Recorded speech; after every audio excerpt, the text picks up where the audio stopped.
Hello friends, Manish की बात में आप सबका फिर एक बार से स्वागत है। आज संडे का दिन है और आज संडे के दिन मैंने सोचा कि आज कुछ एक डिफरेंट चीज़ करूं। मैं अपने बारे में आप लोगों को बताऊं कि हाफ ऑफ द लाइफ जीने के बाद 45 इयर्स जीने के बाद मैं अपनी ज़िंदगी से क्या क्या सीखा और अब किस तरीके से मैं अपनी ज़िंदगी को देखता हूँ और किस तरीके से ज़िंदगी जीना शुरू किया हूँ। तो शायद मुझे लगा कि आप लोगों से शेयर करना चाहिए जो ज़िंदगी में मेरे बदलाव आए हैं। तो चलिए मैं शुरू करता हूँ। सबसे पहली बात कि मैं ये अब समझ चुका हूँ कि ज़िंदगी कभी भी आपकी 360 डिग्री से कभी भी चेंज हो सकती है। कभी भी आपके ज़िंदगी में बहुत अहम बदलाव आ सकते हैं। तो आपको उस बदलाव के लिए हमेशा तैयार रहना पड़ेगा। कोई भी आपका प्यारा से प्यारा आदमी आपको छोड़ के जा सकता है और ये दुनिया ऐसी है कि दुनिया किसी के लिए रुकती नहीं है। अगर कोई प्रियजन आपको छोड़ के जा रहा है, किसी की मृत्यु होती है, तो आप समझ लीजिए उसके लिए दुखी ज़्यादा नहीं होना है, क्योंकि आज वो मरे हैं, कल आपकी बारी है। हर आदमी किसी न किसी दिन किसी भी पल मर सकता है। यही जीवन का सबसे बड़ा सत्य है। तो मैं उस सत्य को जान चुका हूँ कि ज़िंदगी में कभी भी अप्रत्याशित घटना घट सकती है। इसलिए अब तकलीफ़ कम होती है, देखने का नज़रिया बदल गया है। दूसरी चीज़ कि अब मैं लोगों के पावर, पैसा, पोजीशंस से मैं बहुत ज़्यादा इम्प्रेस नहीं होता हूँ, क्योंकि मैं जानता हूँ कि ज़िंदगी बहुत कम समय के लिए है। इस ज़िंदगी में आपको अपने लिए काम करना है, आपको अपने को खुश करना है। किसी दूसरे को इम्प्रेस करने से आपको कोई फ़ायदा नहीं होने वाला है। उनकी सफलता, उनका पोजीशन, उनका पावर उनके लिए है, आपके लिए कुछ नहीं है। इसलिए आप उनको उनसे दुखी होने का और उनसे इम्प्रेस होने का कोई मतलब नहीं है। और तीसरी बात कि मैं लोगों की सफलता को बहुत एक्सेप्ट करने लगा हूँ कि जो लोग भी आज सफल हैं, जो लोग भी, मैं जिन भी बड़े लोगों से मिलता हूँ तो उनको बहुत बधाई देता हूँ, क्योंकि सफलता ऐसे नहीं मिलती। मैं ये जान चुका हूँ सफलता के लिए बहुत कीमत चुकानी पड़ती है, बहुत मेहनत करनी पड़ती है, दिन रात मेहनत करनी पड़ती है। तो जो लोग सफल हैं, जो लोग बड़े उस मुकाम को पहुँचे हैं, तो मैं उनके लिए बहुत ही मेरे मन में उनके लिए सम्मान होता है कि उन्होंने अपने जीवन में बहुत मेहनत किया होगा, बहुत सेक्रीफाइसेस की होंगी, तभी वो आज उस पोजीशन पे हैं। तो मैं उनको बहुत सम्मान करता हूँ, उनसे सीखने की कोशिश करता हूँ कि शायद मैं उनसे कुछ सीख लूँ तो मेरे जीवन में भी कुछ काम आ सके। मैं अपने काम के दौरान अपने डॉक्टर से मिलता हूँ जो बड़े पोजीशंस पे हैं, जो अच्छे अपने जीवन में मुकाम हासिल किए हैं। उनसे मैं पूछता हूँ कि सर आप मुझे कुछ टिप्स दीजिए, शायद मैं कुछ आपके काम करने की शैली से, आपके जीवन से, आपके एक्सपीरियंस से कुछ सीख लूँ तो शायद वो मेरे भी काम आ जाए। तो मैं लोगों के मेहनत को काफ़ी अप्रेज़ करना सीख चुका हूँ। मैं अब चलता हूँ तो कभी-कभी मुझे कुछ ऐसी चीज़ें दिख जाती हैं जो शायद वो बहुत नसीब से लोगों को हासिल होती हैं, तो मैं रुक कर उसके ओनर को बोलता हूँ कि आपने ये बहुत अच्छी सफलता पाई है, आपकी ये गाड़ी बहुत अच्छी है, आपको बहुत-बहुत बधाई, आप जीवन में और तरक्की करें। तो मैं लोगों को एप्रिशिएट करना बहुत अब शुरू कर दिया है और मैं जब एप्रिशिएट करता हूँ तो मुझे काफ़ी अच्छा लगता है।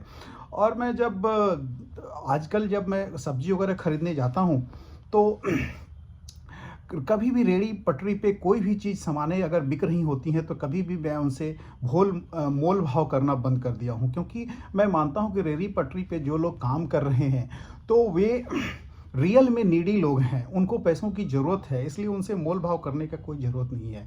और कभी कभी तो जो चीज़ें मुझे ज़रूरत नहीं है फिर भी मैं उनसे ख़रीद लेता हूँ, शायद उनके जीवन में कुछ वैल्यू ऐड हो जाए, कुछ उनको मदद हो जाए। अब मुझे एक और मेरे जीवन में बदलाव आया है कि मैं कभी अब बाहर घूमने जाता हूँ तो बड़े-बड़े होटलों का रुख नहीं करता हूँ। खाने पहले मुझे लगता था कि बड़े-बड़े होटलों में खाना बहुत अच्छी चीज़ है, लेकिन मुझे अब वो बड़े होटलों का खाना अच्छा अपील नहीं करता है। मैं अब घर का रोटी, सब्ज़ी और भुजिया खाना ज़्यादा पसंद करता हूँ। अगर खिचड़ी मिल जाए तो वो सबसे अच्छी लगती है। तो वो सब चीज़ें भी अब मुझे अपनी संतुष्टि इन्हीं सब छोटी-छोटी चीज़ों में होने लगी है। तो मेरे जीवन में ये काफ़ी बड़ा बदलाव आया है। अब मैं ब्रांडेड कपड़ों के पीछे नहीं भागता कि हाँ 10,000 का सूट पहन लूँ, ब्रांडेड कपड़े पहन लूँ, बहुत महंगा जूता पहनूँ, घड़ी पहनूँ। अब मुझे लगता है कि मैं अपने खर्चे को कितना कम कर सकता हूँ। अगर कुछ पैसे बचे तो शायद उसमें से 1,500 अगर किसी को ज़रूरतमंद को मैं दे दूँ तो शायद वो मुझे अब ज़्यादा खुशी देता है। तो मैं अब ज़रूरतमंदों को हेल्प करने का मतलब मन में हमेशा रहता है कि कभी कोई नीडी पर्सन मिले, कभी कुछ हो, कोई बच्चा पढ़ने वाला हो, कोई ज़रूरतमंद है तो उसको पैसा दे दूँ, सो दैट कि उसके जीवन में थोड़ा सा तो हेल्प हो जाए। तो ये मेरे जीवन में बदलाव आया है। और कभी भी मैं ये सोचता हूँ कि आपके जीवन में कभी भी, हमारे जीवन में कोई भी घटनाएँ हुई, तो वो घटना बहुत ही अच्छा हुआ, क्योंकि उससे मुझे आगे बढ़ने का मौका मिला और भगवान ने जो वो काम किया उसके लिए मुझे लगता है कि अगर वो काम मेरे जीवन में नहीं हुआ होता तो शायद मैं इस पोजीशन पे नहीं पहुंच पाता। कभी-कभी जब मुझे पहले जीवन में कठिनाइयाँ आई, कभी दुःख हुआ, तकलीफ़ हुआ, तो मैंने काफ़ी परेशान हो गया होता था और सोचता था कि शायद ये मेरे साथ क्यों हो रहा है। लेकिन जब मैं आज पीछे मुड़ के अपनी ज़िंदगी को देखता हूँ तो मुझे लगता है कि भगवान ने मुझे वो काम करके बहुत अच्छा किया। अगर वो काम शायद नहीं होता तो शायद मैं अभी इस पोजीशन पे नहीं रहता और मेरे जीवन में ये सब चीज़ें नहीं होती। तो मैं हर पल भगवान का शुक्रिया करता हूँ, हर पल। मैं सोचता हूँ कि भगवान, आपने मुझे बहुत अच्छा इंसान बनाया, एक अच्छा मार्गदर्शन दिया और उन कठिनाइयों के बदौलत ही आज मैं यहाँ पे हूँ, इसलिए आपका लाख-लाख शुक्रिया। मैं हर पल अपने माता-पिता को धन्यवाद देता हूँ, मैं हर पल अपने गुरुजनों को धन्यवाद देता हूँ, अपने साथी संगियों का धन्यवाद देता हूँ, जिन्होंने मुझे हर चीज़ सिखाया और मुझे हर पल सपोर्ट किया, मेरे डिसीजंस के साथ चले। मेरे फील्ड फोर्स जो काम करते हैं उनको मैं एप्रिशिएट ज़्यादा करता हूँ, क्योंकि उनकी बदौलत आज मुझे बहुत सारी चीज़ें सीखने को मिली और आज मैं ज़िंदगी में जो कुछ भी पाया हूँ तो उनका उसमें बहुत योगदान है।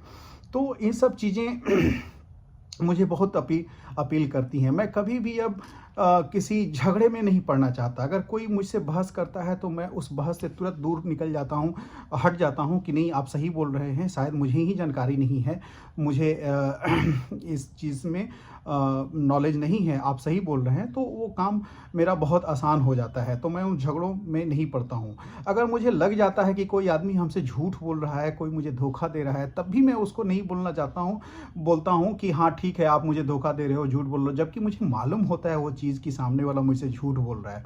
फिर भी मैं उसको एक्सपोज़ नहीं करता कि हाँ ठीक है, चलने दो, लेट इट गो, लाइफ़ ऐसी ही चलती है। शायद उनकी कोई ज़रूरत रही होगी झूठ बोलने की या धोखा देने की, शायद इसलिए वो कर रहे हैं। तो मैं उसको ऐसे ही जाने देता हूँ। अब उसमें पढ़ने का मन नहीं करता है, मन अब शांति खोजता है, अपने आप से मिलने का मन करता है, रोज़ अपने आप से बातें करने का मन करता है।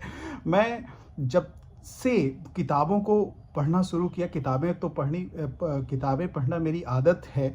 मैं हर साल 100 से ऊपर किताबें पढ़ता हूँ। लास्ट ईयर भी 100 अबव किताबें पढ़ी और जब से मैंने धर्म ग्रंथ को पढ़ना शुरू किया है तब से मेरे जीवन में आमूल परिवर्तन हुए हैं। मैं भगवान में अटूट निष्ठा बढ़ गई है। कोई भी काम करने जाता हूँ, खाना खाऊँ या यात्रा करने जाऊँ या मैं अपने डॉक्टर विजिट में जाऊँ, तो मुझे हमेशा भगवान की साधना करते हुए रहता हूँ, कि भगवान का नाम लेते हुए रहता हूँ।